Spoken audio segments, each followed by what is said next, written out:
Raymond went shopping for his regular Sprite drink, but had no idea what he was about to stumble upon that evening. When he found a bottle of Sprite with a red cap, he didn't know what it meant and was about to learn some of the biggest lessons for the day. Raymond had been immediately taken aback when he made his way to the beverage aisle. He'd had a long, grueling day at work and just wanted to grab a few things for home before calling it a night. Most importantly, he needed to restock his fridge with his favorite drink, which was Sprite. It was a routine task, and he didn't think much of it. But little did he know, tonight wasn't going to be as ordinary as he expected. The shelves that usually carried rows of Sprite bottles were almost empty. It was strange. Maybe the store was running low on stock. Still, there were a few bottles left, so Raymond wasn't too worried. He started reaching for a bottle when something else caught his eye. There it was, right in the middle of the shelf, a single Sprite bottle with a red cap. Raymond blinked, not sure if his eyes were playing tricks on him. Sprite had always been known for its green bottle and matching cap, or in some cases, a black one for certain editions. But red? That didn't make any sense. Was this some kind of prank? Or maybe a counterfeit? He stared at the bottle, debating whether he should call his friend who worked for Coca Cola, the Sprite company, to report this strange anomaly. Before he could decide, a slender hand shot out and grabbed the bottle with a sense of urgency. Startled, Raymond turned to see a young woman, probably in her late 20s, clutching the drink like it was the last treasure on earth. But before she could fully secure it, another hand, older and firmer, gripped the bottle as well. It was an older woman, maybe in her 50s or 60s, and she didn't look like she was going to back down. "I've been looking for this drink all over the place," she said with a hint of frustration. "I went to 3 other stores before I finally found it here." The younger woman, not one to be intimidated, responded calmly, "I've been searching for it too. It's really important to me." The tension was palpable. Raymond could see the argument brewing and knew he had to step in before things got out of hand. "Hey, why don't we just ask the salesperson if there are more in the back?" he suggested. The younger woman, who introduced herself as Sarah, hesitated but eventually agreed, not wanting to escalate the situation. She loosened her grip on the bottle, allowing the older woman to keep it for now. "Let's check," Sarah said with a small sigh, though disappointment was evident in her tone. The 3 of them approached the counter, and Raymond asked the salesperson if there were any more bottles of Sprite with a red cap in stock. Sadly, the answer was no. It was the only one. Raymond couldn't help but notice the older woman's triumphant smile as she held onto the bottle like it was gold. Meanwhile, Sarah looked genuinely crestfallen. Raymond's curiosity grew by the second. What was so special about this drink? Just as they were about to give up and leave, Sarah's face lit up with excitement. "I found one!" she exclaimed, holding up another bottle with a red cap that had been hidden among the regular ones. Her delight was contagious, and Raymond couldn't help but smile at her enthusiasm. Sarah quickly paid for the bottle, thanking Raymond for stepping in earlier, but her gratitude didn't stop there. She turned to him and said, "You have no idea how much this means to me. Thank you so much." Raymond was taken aback. "It's okay," he said with a shrug. "It's just a drink, you know." Sarah smiled but didn't respond immediately. That's when Raymond couldn't hold back his curiosity any longer. "All right," he began. "What's the deal with this Sprite? I mean, it's just a bottle of soda, right? What's so special about it?" Sarah's expression softened, and she nodded as if she understood his confusion. "It's not just any Sprite," she explained. "This is a special edition they release for Passover." "Passover?" Raymond repeated, still not quite following. "Yes, it really is a holiday set aside by Jews to celebrate the historic exodus of the Israelites from Egypt," Sarah said. "You see, during Passover, there are specific dietary rules that observant Jews follow. One of the main rules is to avoid any products that contain leavened grains or certain additives. Most sodas, including regular Sprite, aren't kosher for Passover because of the way they're processed." Raymond listened intently, starting to piece it all together. "So, this Sprite with the red cap," Sarah continued, "is a modified version. It's made without any ingredients that are forbidden during Passover. The red cap is a clear indicator that it's kosher for the holiday. For people who observe Passover, finding this drink is a big deal because it means they can still enjoy Sprite without breaking any rules. Raymond nodded slowly as it all started to make sense. I see. So it's not just a regular soda to you. It's something that allows you to keep your traditions and enjoy a treat at the same time.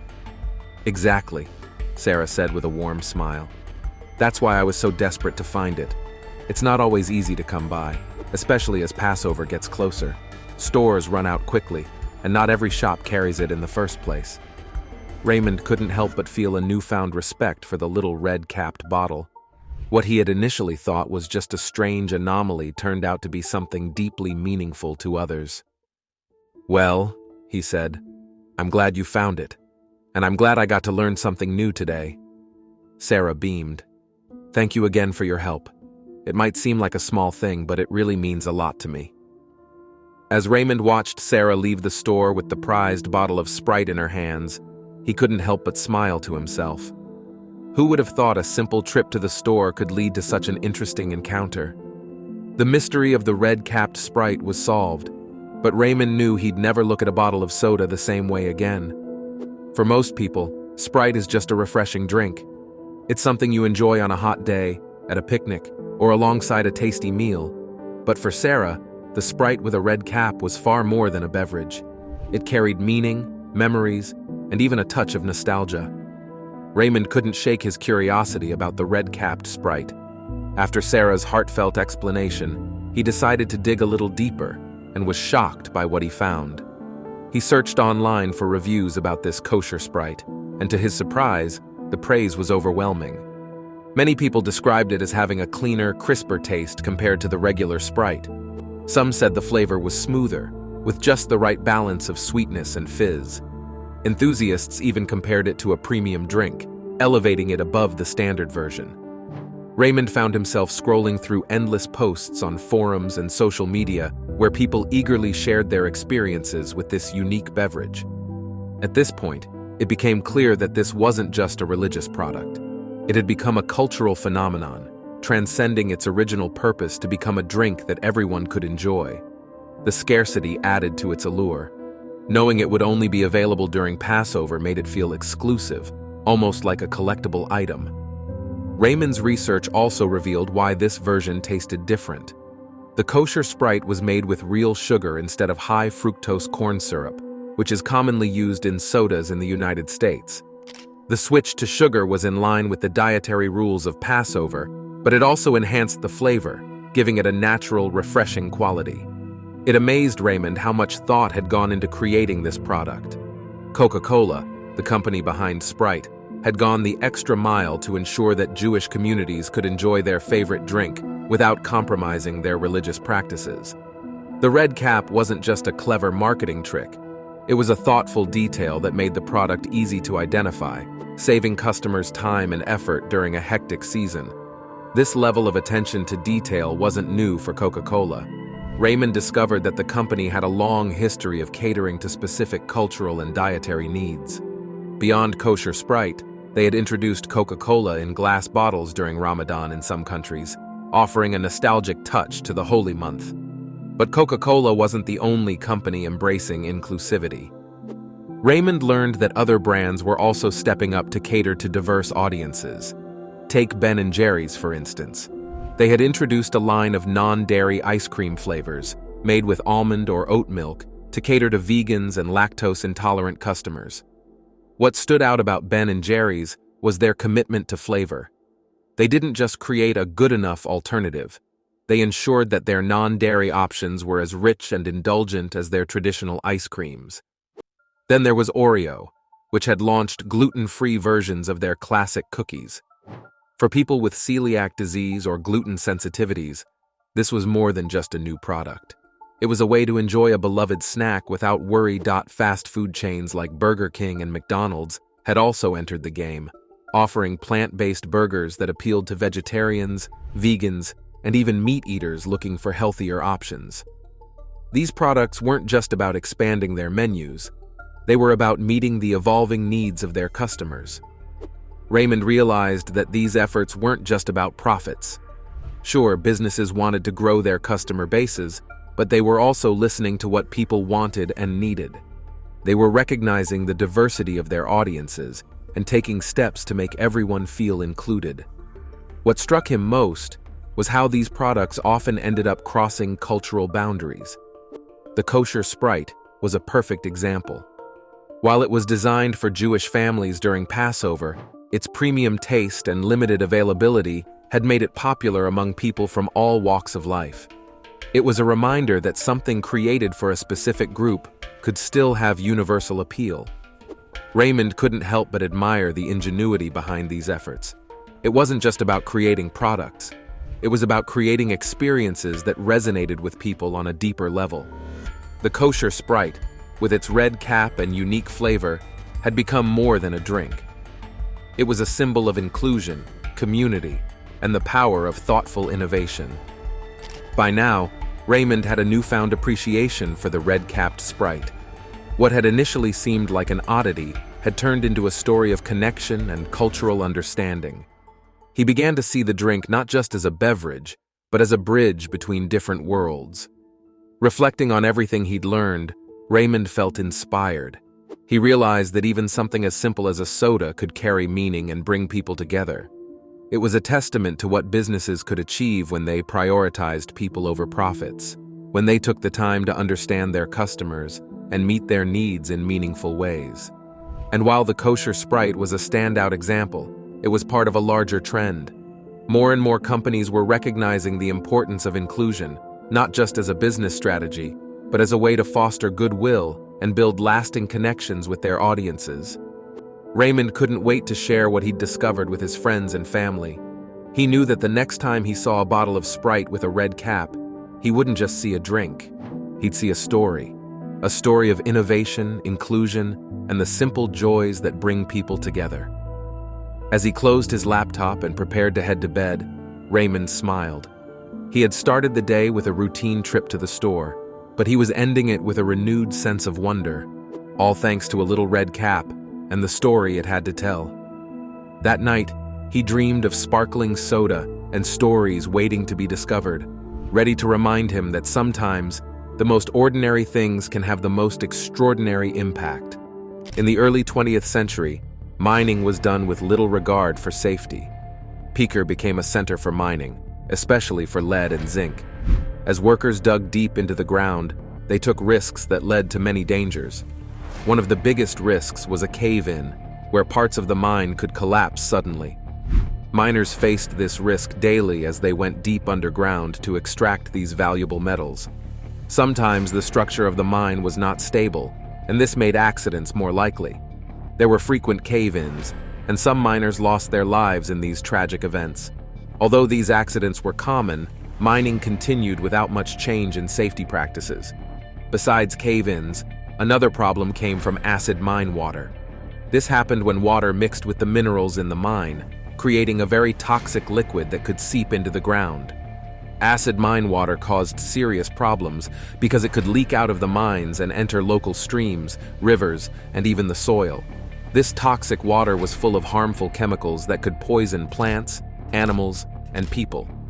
The miners did not fully understand the dangers of acid mine water at the time, so they didn't take steps to prevent it from leaking out. Over time, this toxic water spread into the surrounding area, causing long-term damage. The mining process in Picher created a lot of waste. After they extracted lead and zinc, miners left behind piles of rock and dust, known as chat. These chat piles contained small particles of lead and other dangerous materials. When the wind blew, this dust spread throughout the town, landing on homes, schools, and playgrounds. People breathed in the dust every day, not knowing that it was harmful. Children played near the chat piles, kicking up dust as they ran. The toxic dust became a part of daily life in Picher, covering everything with a layer of pollution. The air and water in Picher also suffered from mining pollution. The chemicals from the mining waste made the air difficult to breathe. People who spent a lot of time outside or near the chat piles began to feel the effects of this pollution. The water in Picher was also contaminated because the waste from the mines seeped into local streams and rivers.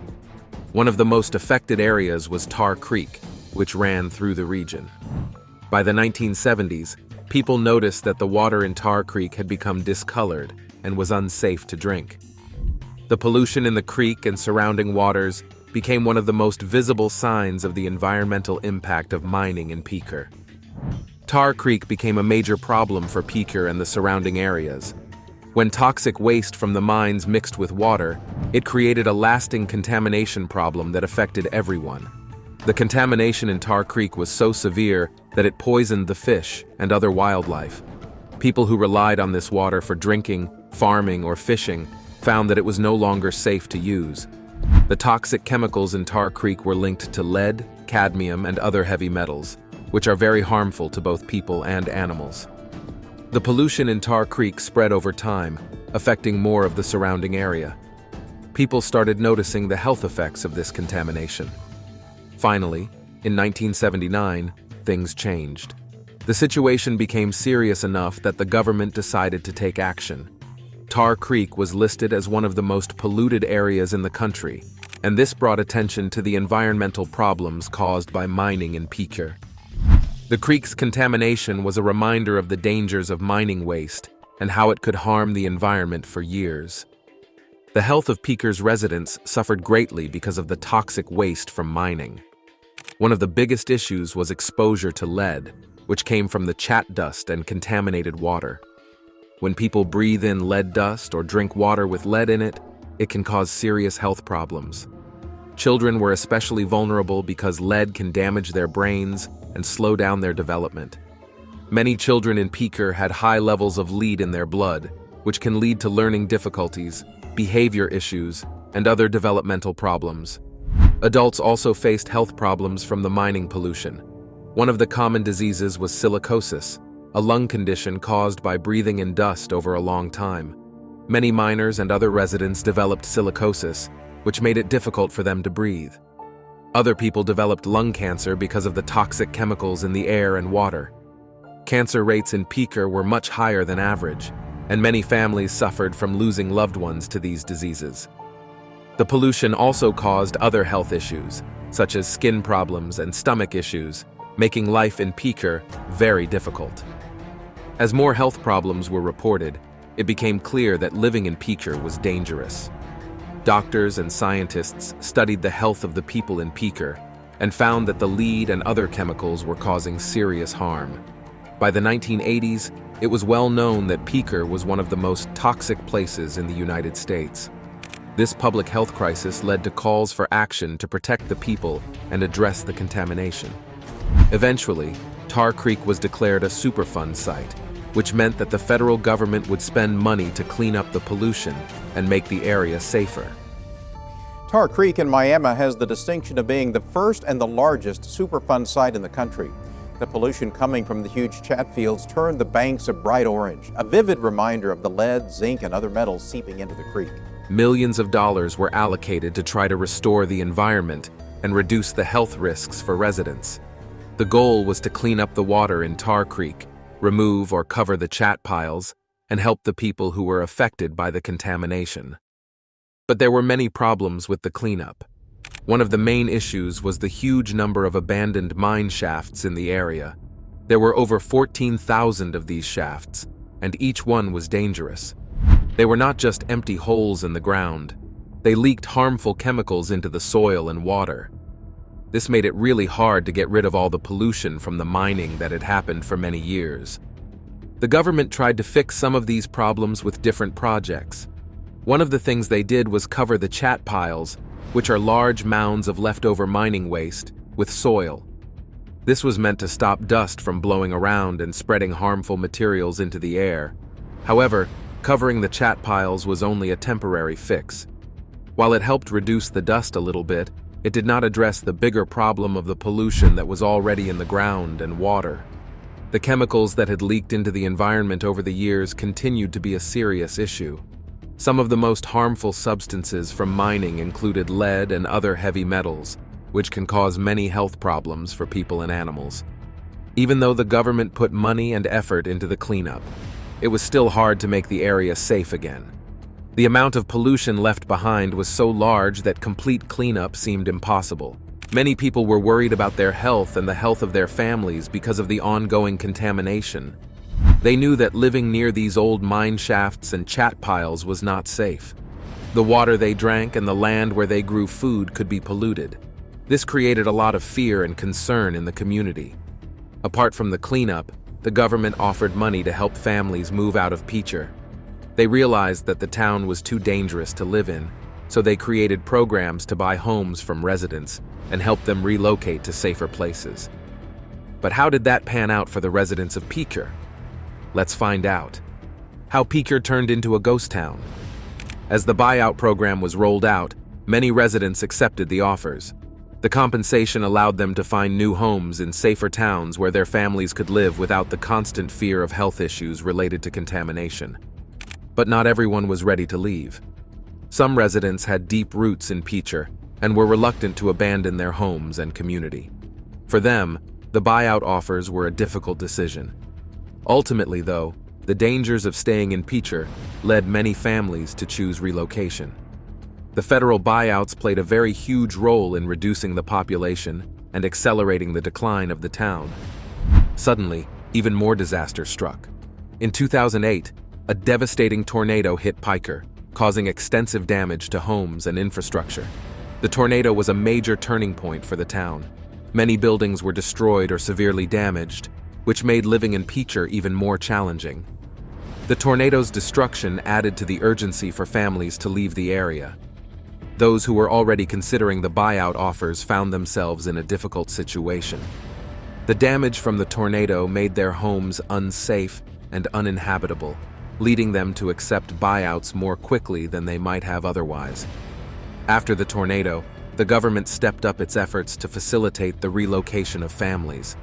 The urgency of the situation meant that buyouts were prioritized to help residents move away from the unsafe environment as soon as possible. Many families who lost their homes in the tornado were grateful for the buyout program, as it provided them with the means to start over in a new place. This disaster showed the risks of living in Picher and revealed the need for residents to leave. As a result, the tornado damage significantly accelerated the decline of the population and hastened the buyout process. By 2009, the last remaining families in Picher were compensated and relocated. The town was becoming emptier by the day, with more and more homes boarded up or abandoned. Municipal operations in Picher came to a halt, as the town could no longer support basic services. Schools closed, and businesses shut their doors. The once thriving community was now a shadow of its former self. The buyout program had effectively emptied the town, leaving behind empty streets and deteriorating buildings. As the years went by, Picher's population dwindled to almost nothing. By 2011, only a few residents remained in the town. The remaining buildings fell into disrepair, with many structures becoming dangerous due to the unstable soil and the effects of mining. The legacy of mining had created a hazardous environment, and the consequences of decades of contamination were now visible in the form of crumbling infrastructure. Those few residents who stayed faced not only health risks, but also the challenges of living in a town that was increasingly unsafe and unwelcoming. In 2015, Picher was officially designated a ghost town. By this time, almost all of its residents had left, and only a few buildings remained. The once bustling mining community was now a deserted area, and big proof to the impact of environmental degradation and economic decline. The buildings that stood were often in dangerous condition, with risks of collapse and instability due to the years of mining activity that had taken place beneath them.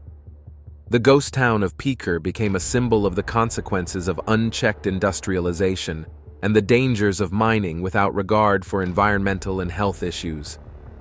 Today, Picher is known as one of America's most toxic abandoned towns. Its rise and fall tell an important story about how mining can hurt communities and the environment. The contamination from lead and other harmful substances has left a deep mark on the area, impacting not only Picher, but also nearby regions. The legacy of mining in Picher highlights the need for responsible environmental practices and the importance of keeping communities safe and healthy. Picher is not alone in this story. Many other ghost towns across America, like Centralia in Pennsylvania and Bodie in California, also bear the scars of mining. These towns once thrived, but became deserted due to pollution and economic decline. The experiences of these ghost towns remind us of the risks that come with mining activities. They show that while mining can create wealth, it can also lead to lasting damage if not done carefully. Despite all of this, every year, Picher comes to life for a special event, the Christmas Parade. This parade is a unique tradition that draws people back to the town, even though it is not a safe place to be. For the city of Picher, Oklahoma, the annual Christmas parade means more than just candy and parade floats. For them, it's a chance to reunite with the community, no matter the distance. During the Christmas parade, the town fills with visitors. People come from all over to see the event. Many of the attendees are former residents who once called Picher home. They come back to remember their past and celebrate the holiday season together. The parade is a chance for them to reconnect with old friends and neighbors. It is a special time for everyone to gather and reminisce about the days when Picher was a thriving community. The Christmas parade is quite a spectacle. It features over 100 floats that travel down the streets of Picher. These floats are decorated in festive colors and often include Christmas lights, signs, and other holiday decorations. People work hard to create these floats, making them look beautiful and cheerful. In addition to the floats, there are also antique vehicles that add to the charm of the parade. These vehicles are often old cars or trucks that remind everyone of the history of Picher. Seeing them brings back memories for many attendees as they recall the town's bustling past. As the parade begins, the atmosphere is filled with excitement. There are families with children, friends laughing together, and holiday music playing in the background. The floats move slowly down the streets, and people cheer as they pass by. Everyone is smiling and enjoying the moment. It is a time when the harsh realities of living in a ghost town are momentarily forgotten. For a few hours, Picher feels alive again. Despite the fun and festive spirit of the parade, the surroundings are a huge reminder of the town's history. The buildings around the parade route are in various states of disrepair. Some are completely collapsed, while others are barely standing. The parade takes place amid these reminders of a once thriving town that has been abandoned. The juxtaposition of the joyful event and the decaying structures creates a unique atmosphere that is both nostalgic and bittersweet. The Christmas parade also serves as an important connection for those who have moved away. Many former residents have not seen each other in years, and this parade provides an opportunity to reconnect. Old friendships are rekindled, and stories are shared about their experiences in Picher. It is a time for laughter and remembrance, where people can share their memories of growing up in a town that was once full of life. Local businesses and organizations often take part in the parade as well. They set up booths and tables where attendees can buy holiday treats, hot cocoa, and other festive items. The smell of holiday goodies fills the air, making the event even more special. There might be live music or performances from local groups that add to the festive atmosphere. The community spirit shines through as people gather to celebrate, even in a place that has seen better days. While the Christmas parade brings joy to many, it is important to remember the challenges of living in a ghost town like Picher. The town is still plagued by the dangers of contamination and the risk of collapsing buildings. Residents and visitors must be cautious as they navigate the area. The excitement of the parade does not erase the reality of living in a place that has been abandoned and left to decay. For those who attend the parade, it can be a mix of emotions.